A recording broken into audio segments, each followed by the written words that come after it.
It is an absolute pleasure and honor to be here today, and I just want to thank the Silver Society for organizing this conference and Goldsmiths Hall for hosting us all. And Wynyard, thank you for sharing that 10-year younger picture of Robert and me. But I was looking at it for a while, and you know, it's a great line right in the middle where you could Photoshop.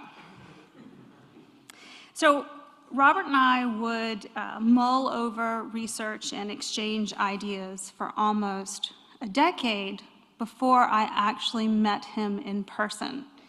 And that picture commemorates that time in June 2014. And I can still at times hear his voice, "Miss Culp," and I stand at attention. Quite suddenly, as you learned today, Robert found himself in a wheelchair for life. And this circumstance required him to change the way he approached not only his life, but his work. And in honor of Robert, I hope today challenges us to expand our understanding of the past, people, their lives, and the way they navigated the world. And that's something that he has certainly taught me.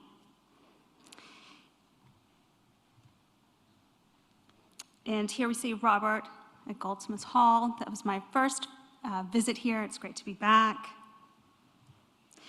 My research regarding the silversmiths of the Danish West Indies began with this humble object, which I helped purchase for the Wadsworth Athenaeum in Hartford, Connecticut.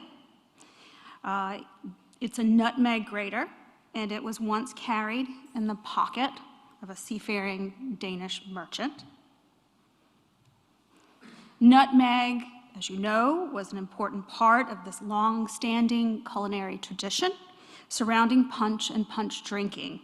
And it was certainly associated with the white male culture of the West Indies. The object descended from the captain through the Tintons family of Denmark until it was sold at Sotheby's in 2021 and acquired by the Wadsworth. The nutmeg grater it's struck twice. The partial mark is near the hinge, and it shows that the silversmith struck his stamp before fully assembling the object. So along with the shallow freehand engraving, the evidence combined strongly suggest that Peter Benson made rather than imported this nutmeg grater. And in fact, it doesn't have any characteristics of an imported English-made example at all. Claiming to have been born free, but never being able to prove it, which is an important point we'll discuss later, Benson was a practicing silversmith and jeweler. He was a merchant and business owner. Called a mestiz in period documents, Benson was of a quarter African descent. And he independently operated his own business and was a merchant goldsmith. Benson had a mark of his own. So before receiving permission to go for it at auction, I was sat down in the director's office, and I was given the task of presenting a list of all the silversmiths of the Caribbean. I said WHAT in my head, of course quietly in my head. But I immediately went to the computer and I emailed Wynyard and I said, gosh, you know, these are the days that I really miss Robert Barker. And Wynyard said, don't worry, the Danish West Indies were mine. And as you learn, the two divided the islands. So this is very much inspired by Robert, but a collaboration with Wynyard. And I have been since then privy to some pretty amazing research finds from that long-standing history of combing the islands for these silversmiths. So I'm going to share a few of these with you, or should I say I'm only going to share a few of these with you today. And harkening back to that assignment of having to catalog all of the silversmiths of the Caribbean, which I did not do, we got a little healthy summary together, it belies how little the most enlightened of us know about the silversmithing trade in the Caribbean. As we've already seen, this is a very complex, multi-layered, island-to-island story involving a plenitude of artists. So at the end of it all, I was left asking myself, so how many other silversmiths of color had marks of their own? Could Benson really be the first and only? And in short, there are lots and absolutely not. So this afternoon, what I'm going to do is I'm going to say a few words about the history of St. Croix and St. Thomas and the silver trade on these islands.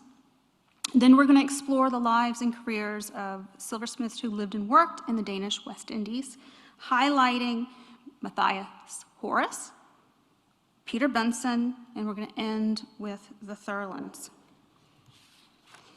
During the 18th and 19th century, St. Thomas, St. Croix, and St. John were controlled by Denmark with intervals of English rule, 1801 for about a year, and then an extended period from 1807 to 1815.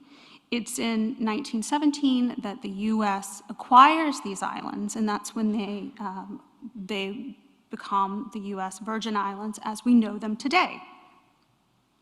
So St. Croix is a total of 84 square miles. St. Thomas is a mere 28. So that means that St. Croix is about the size of Washington, D.C., and St. Thomas is 8 times smaller than London. The principal ports in Christiansted, the principal ports are Christiansted and Frederiksted and St. Croix and Charlotte Amalie in St. Thomas. So across the board, we know that there were more English and Dutch inhabitants on these islands than Danes, and that's especially so in St. Croix.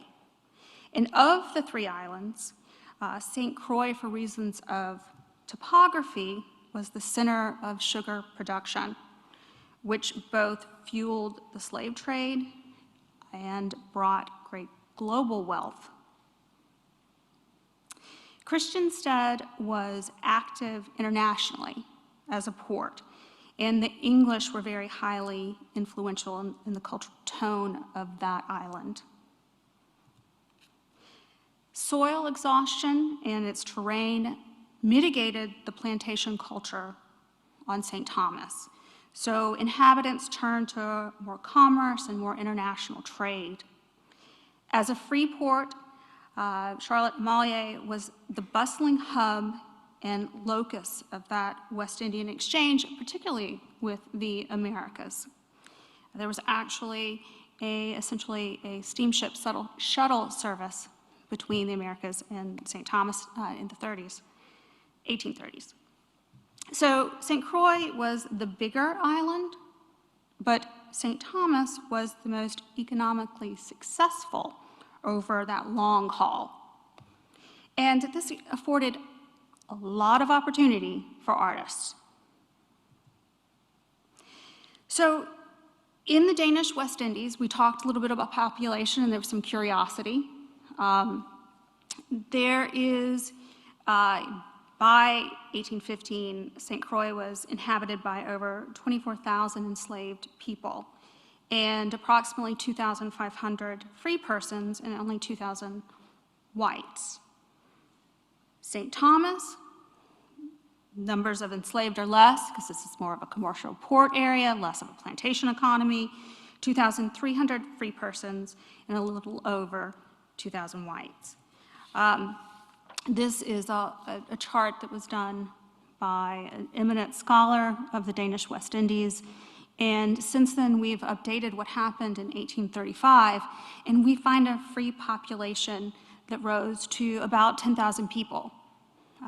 They outnumbered whites a great deal, and the enslaved demographics starts to decrease, free persons of color increase in population. So what does this mean for silver? The sheer number of silversmiths recorded on these two tiny islands is notable. And these numbers really speak to the significance of the international trade and exchange in the Danish West Indies. And of course, the wealth generated from the sugar trade. This is a graph that reflects the research as translated by me, by scholar B.K. Anderson, and he has recorded from the early colonization period of the Danish up until 1917. He's recorded over 140 silversmiths.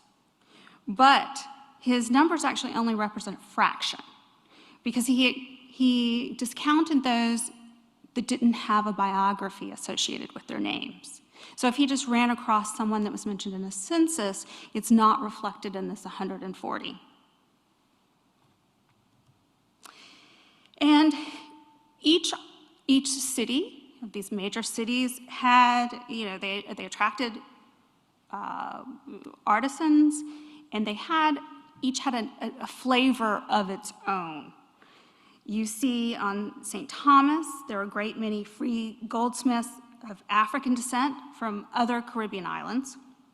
On St. Croix, specifically in Christiansted, there was a mix of local-born freemen, continental Europeans, and English silversmiths.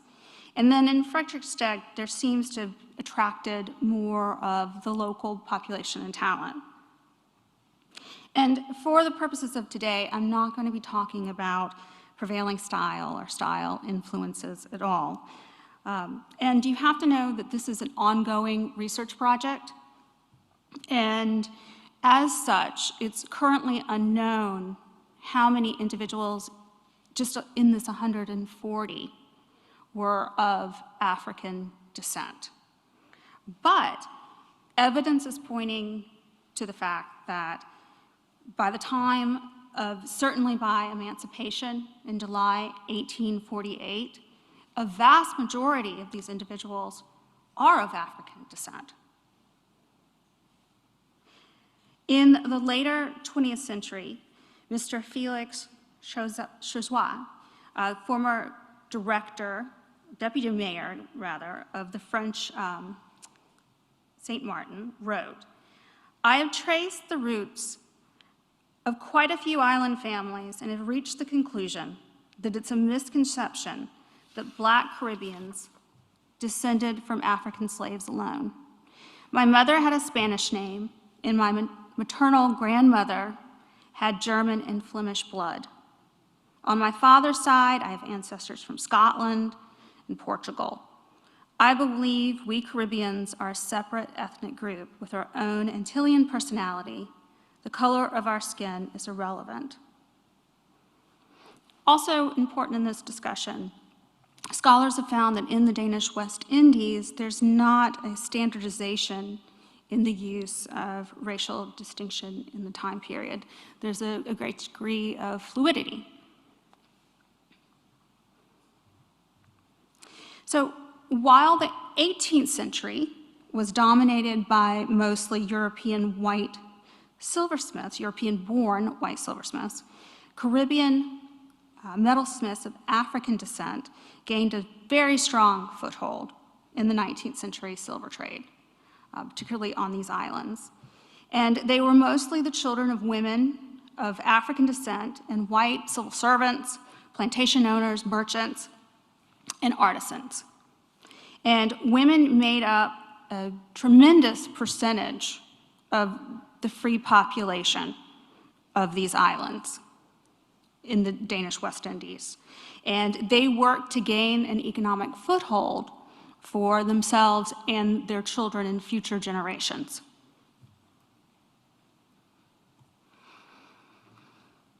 Identified as a goldsmith, Louis Eli, age 20, was 12 when he arrived on St. Thomas from Martinique with his mother, Victoire. She and her 4 children came to the islands with an American, and their status was determined or guaranteed by her free letter, dated November 15, 1779.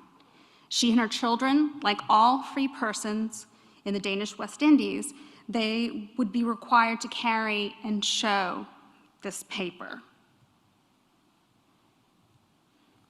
So I just want to ask you a question. How many of you actually know where that little paper COVID card is?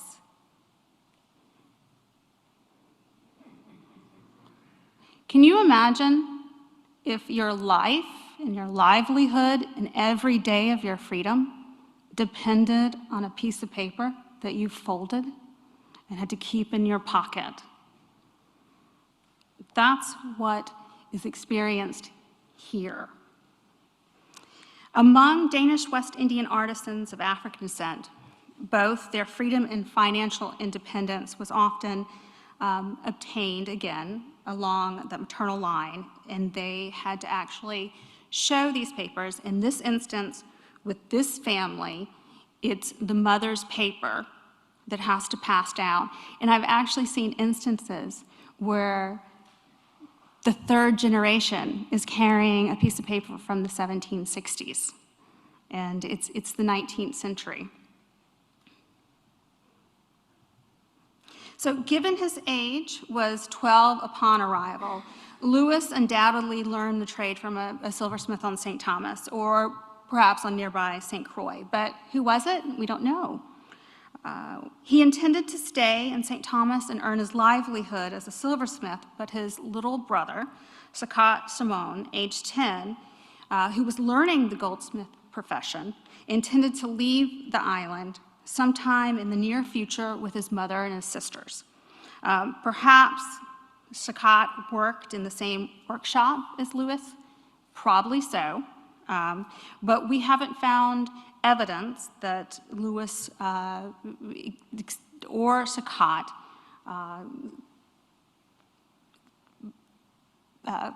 continued in the trade at all. And here's a word: the rules that surrounded European apprenticeships, even in American practices, they didn't apply to the training of young children of African descent in the silver trade. So what you see is here on the islands, the training, it starts early, and it was relatively short. And other differences include apprentices rarely lived with their masters. They didn't have to serve out their journey time. And so you see a lot of younger individuals in the Danish West Indies setting up shop or going into the employ of others at a much earlier age. And you see children being indentured, trained, apprenticed, sometimes even as early as Sakat 10. I've seen instances when they will go into indenture as early as 8. So as an international center, St. Thomas attracted the bulk of what was called foreigners from other islands. And this term foreigner is not used by government officials to apply to white Europeans or Americans. There is, from the late 18th to early 19th century, there were very much mounting concerns regarding the island's decreasing white population, increasing free black population. So what they start doing is registering. And these registers are amazing, amazing resources. And in the 1803 register, we not only learned about Louis and his brother, Sakat Simon. On February 11th, 1803, you have Franz Gomez and Wilhelm Hoyden, both goldsmiths from Curacao, they're reporting to the commander's residence by proclamation. And these two individuals, they show up.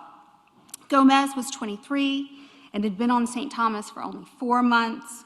A little older, Hoyden at 25 had been there for 3 months. And they traveled along with Captain Francois. And you see Captain Francois's name appear over and over in these registers.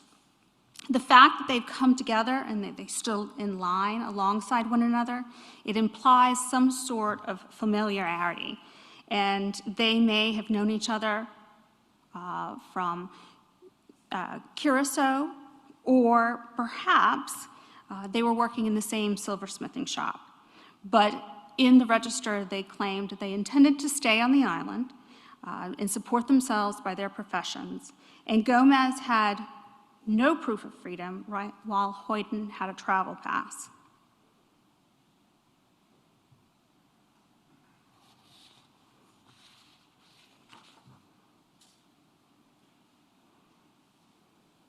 So if we take a look at, let's go back.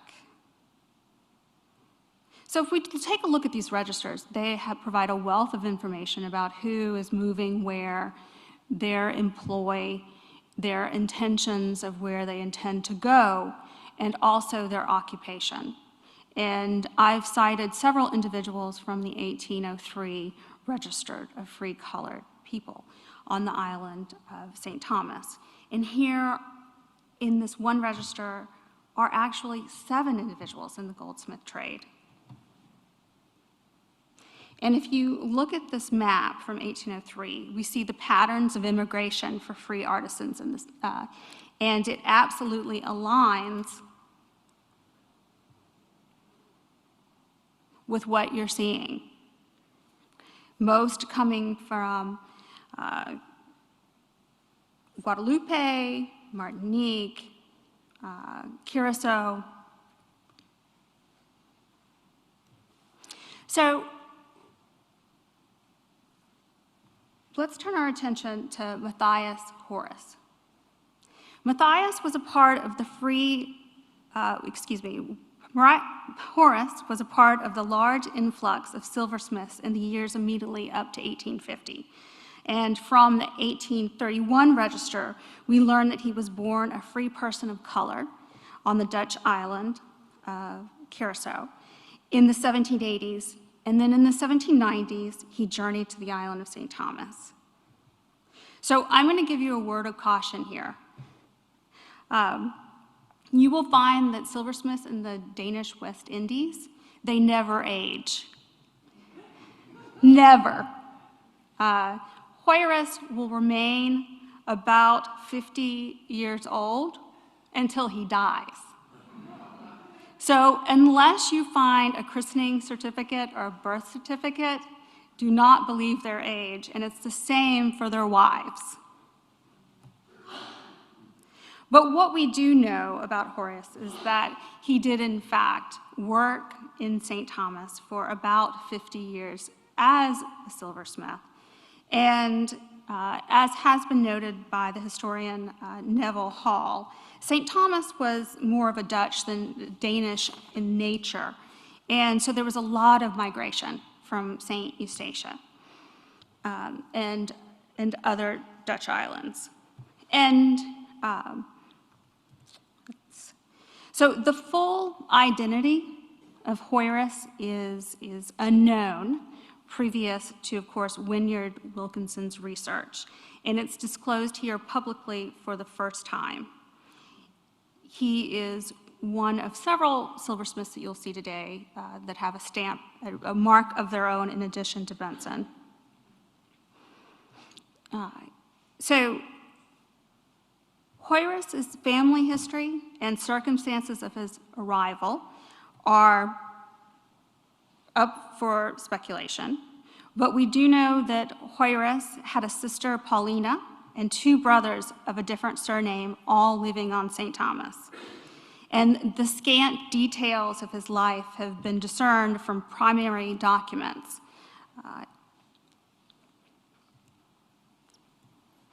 Sometime before 1855, he purchased his home at 18 Crystal Street and carried a mortgage on the property until his death. Of those 140 silversmiths that were cited in that chart, there's only 17 who owned homes of their own. It was more common to see silversmiths renting their house. And let's go to the registers. So he was Roman Catholic in faith and unmarried. He had a sizable household in 1857, and it included 22-year-old seamstress Elizabeth, her daughter, a cook, Selina, and Christopher Hodge, a young boy of 13 whose occupation was identified as domestic use. From multiple records and also his will, we know that Horace rented space within this house to others of African descent, which you also see play out over and over. And his rental endeavors helped cover the cost of his mortgage. And this was an arrangement that he specifically required to extend after his passing for his heirs. Horace referred to himself as Master Gold and Silversmith and resident of the island of St. Thomas. The scale of his workshop is currently unknown, but as evident in the 1860 census, Horace had an apprentice named Joseph Michael, and we see he was baptized in 1841. Joseph was the son of William and Maria Michael, who were enslaved by Rebecca Foster of St. Croix prior to their emancipation in 1848. So Horace may have brought up a nephew or a son in the trade as well. We see in 1855, he's actually living with a W. George Horace. He's a goldsmith of 20, and they're living with the carpenter Jacob Benjamin in Queen's Quarter. Again, there are no children in his will or his sister Paulina's. There's no mention in anything that we found with her, so we don't actually know who George happens to be. In his will, Horace gave his brother Frederick his tools, implements, utensils, and effects contained in my workshop. We don't know where this workshop was. Was this why he was so particular about 18 Crystal Street? Was that the place that he had his shop? We see that his executors are actually doing repairs on this property after his death, but there's no mention of a secondary structure when this is ongoing. And over again, there's this concern of his about this property. He's extremely proud that he purchased this space, and he mandated that it was not to ever be sold publicly or privately after his passing. So we've learned that Horace was one of several metal workers on St. Thomas, and we don't know from whom he learned his craft. But this finely wrought and sizable ladle, it demonstrates Horace's skills as a working silversmith. But we do suspect that, of course, as customary in the trade, that he's also retailing imported wares as well. But the weight and the scale of this ladle is tremendous. And I know that there are several of you in the audience that actually bid on it when it came up at auction, but I will tell you it's now in the Wadsworth Athenaeum's collection. So there are other known examples of his work, but they're mainly spoons.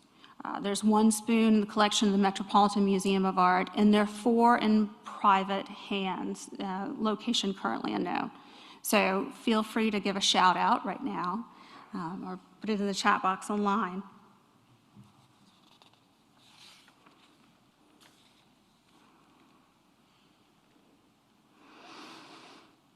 So we're going to now turn our attention to Peter Benson. There's been a great deal of research that's been done on Benson by Wynyard Wilkinson, Rachel Layton, David Barquist, and a few notable others. Most of this core material, I will tell you, was gathered in the 90s and 2000s with some amazing updates along the way. But as you know, there is much more online today than there was yesterday, so documents are more readily available, and this has actually allowed us to give a bit of an update to Peter Benson's story. So what we're going to do is I'm going to summarize some of the background, Benson, but I'm going to mainly bring forward some new thoughts. But for the silversmith, there exist census and register records, directories, tax lists, court transcripts, ship manifests, and other period sources. There we go. So there's a tremendous amount that we know about Mr. Benson. And through the process of re-examining the silversmith, I've amassed a great deal of information which will serve well for a future lecture, and that I won't mention today, such as the fact that both of his son-in-laws were indicted for operating a slaving vessel in 1857 from Baltimore to Africa to Cuba. So this family is wildly interesting, and there's a lot of things that are happening and dynamics within the family structure, the business structure.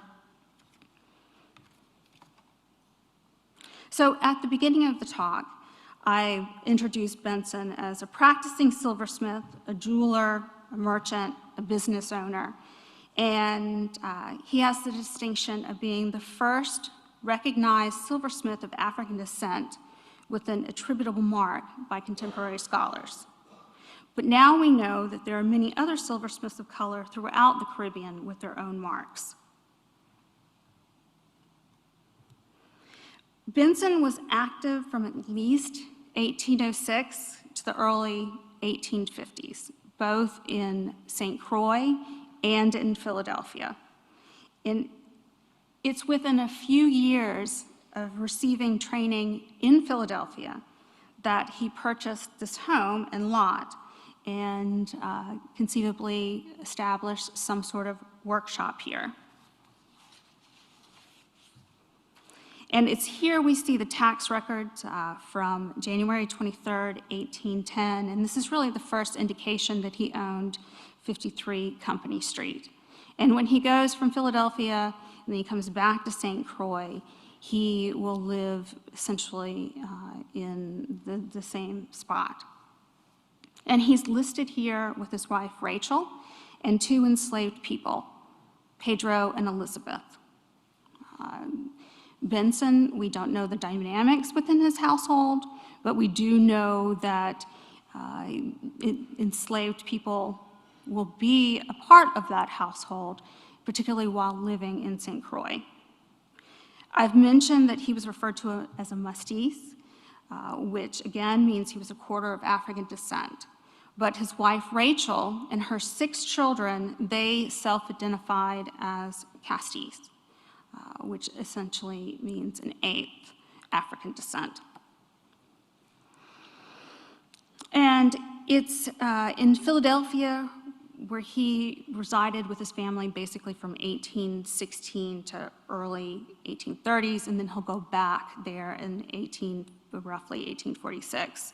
So when he is in Philadelphia, he is in all government documents counted, or he's essentially labeled as white. And he spends his career and his life going back and forth between the island and America, and he navigates it so astutely. You can see what's happening politically. For instance, 1816, he's called to register. He can't present his papers. And so what does he do? He basically flees. He goes back to Philadelphia. So his movements are fascinating. But he is navigating basically two governments that sanctioned the legality of slavery and placed great legal restraints on free people of color. And compared to other silversmiths of the Danish West Indies, there's such an amazing body of objects of different forms. And for many of these objects, we have a clear provenance, which is a study in and of itself. And we'll highlight a few of these today, but again, Benson is just a touch point in this discussion. It's through two stolen ads, which have come to light, thank you, Genealogy Bank and all of those other newspaper databases. But you see in these ads this glimpse of what he was retailing and what he made. Poor James Ash, someone stole 2 tumblers right off of his sideboard, marked Peter Benson. And then you have an ad that Peter Benson himself published in Philadelphia. And basically what you're seeing are objects very similar to those that are extant.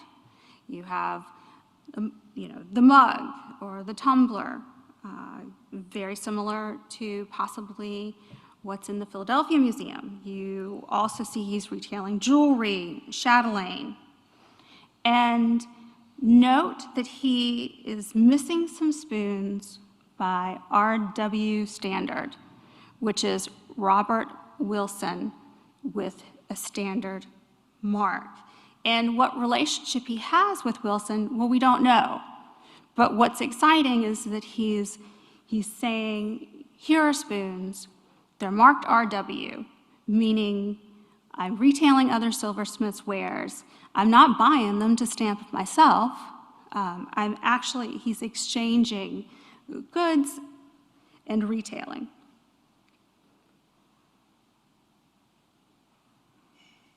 So also, Benson is thought to have diversified his business interests and acted as a merchant.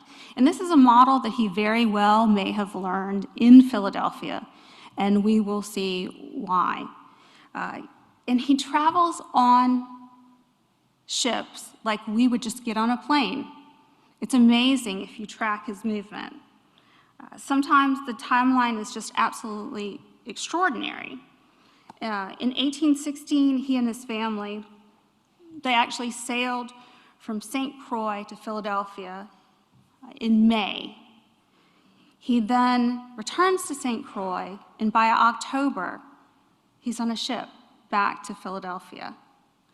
And here you see him on that ship bringing back some quizzical items, an old looking glass, a quantity of old plate. It's debatable. It's old plate, American manufactured for repairs. It's debatable what's that about.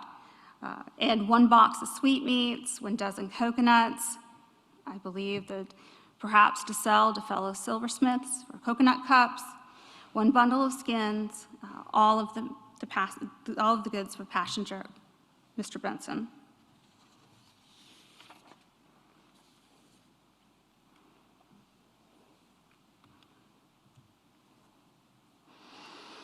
So,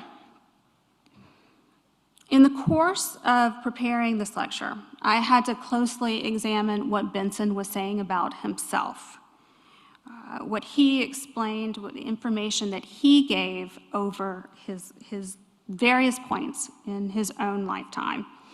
And in trying to substantiate that information, and at the same time researching and reviewing the provenance for these 2 very important teapots that are marked by Benson, but also engraved Rebecca Dawson and MC for Mary Coates.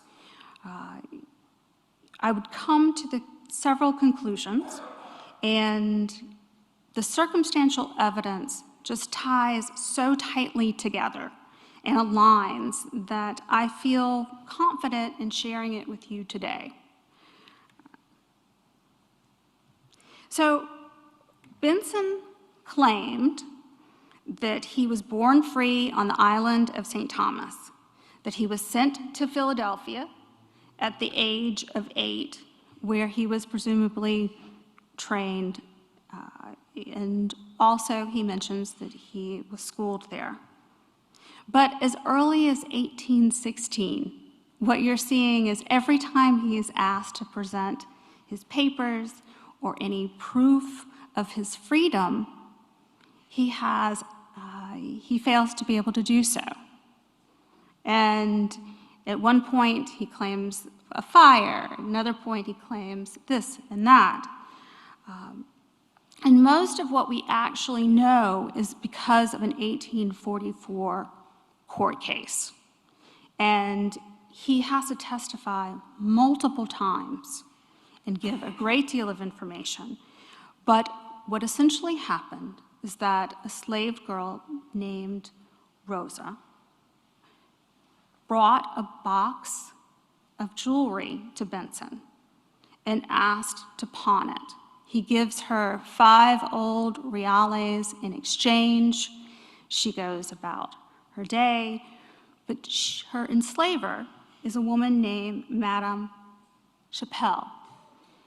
That is the mother of Anna Haggard. Anna Haggard is a very prominent free woman of color, and she is also the consort of Governor Peter von Schulten, excuse me. So it's Anna who actually comes to own the plantation property on which they live. She is the one that owns the furniture and the silver within this property. And here you see she's also a patron of Peter Benson. You have this wonderful buckle and also the brasses, the silver hardware on the sideboard, which is an American sideboard, all bear the mark of Peter Benson. So the family knew Benson well, and this puts him in a very compromised position. He is accused of illegal handling, and this is the 3rd time he's been accused of illegal handling. So he gets really raked over the coals, and the judge questions him and wants to know more about his freedom, his employment, his history.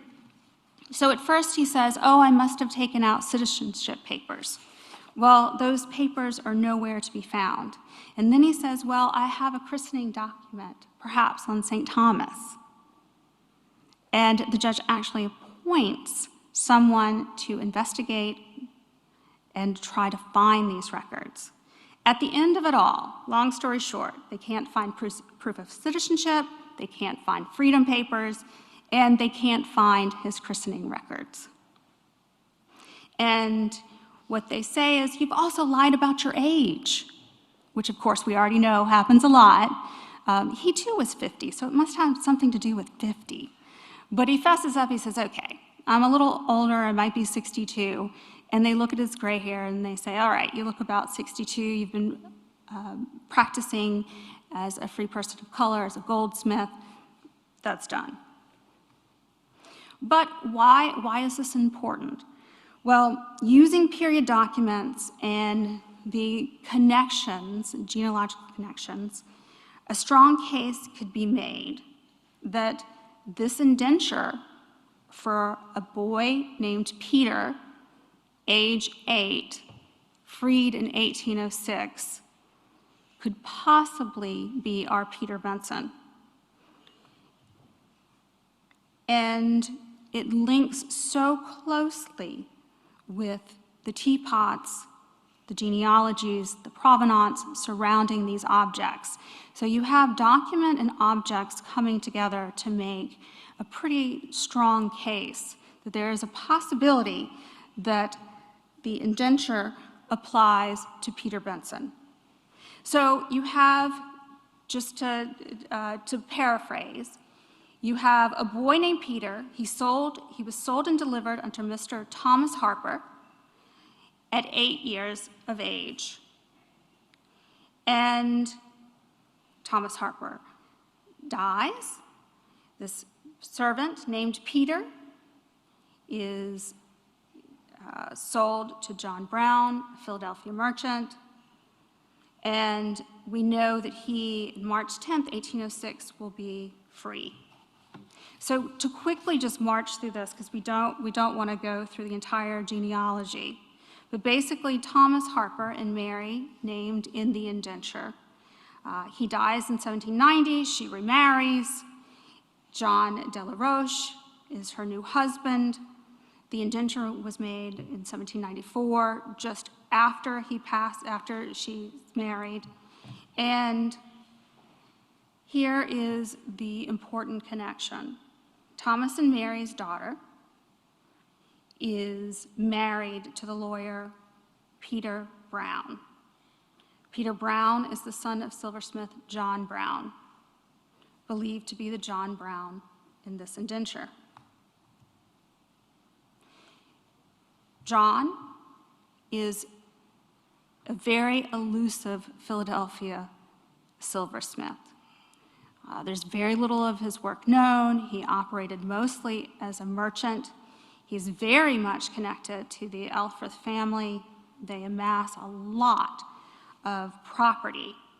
And it's Jeremiah Elfreth, who is thought to actually have trained John Brown's nephew. So to connect it all back to the teapot and back to Benson, who made these very special objects. These two teapots are substantial. They're handmade, they're almost identical. Both have Rebecca Dawson inscribed on the foot.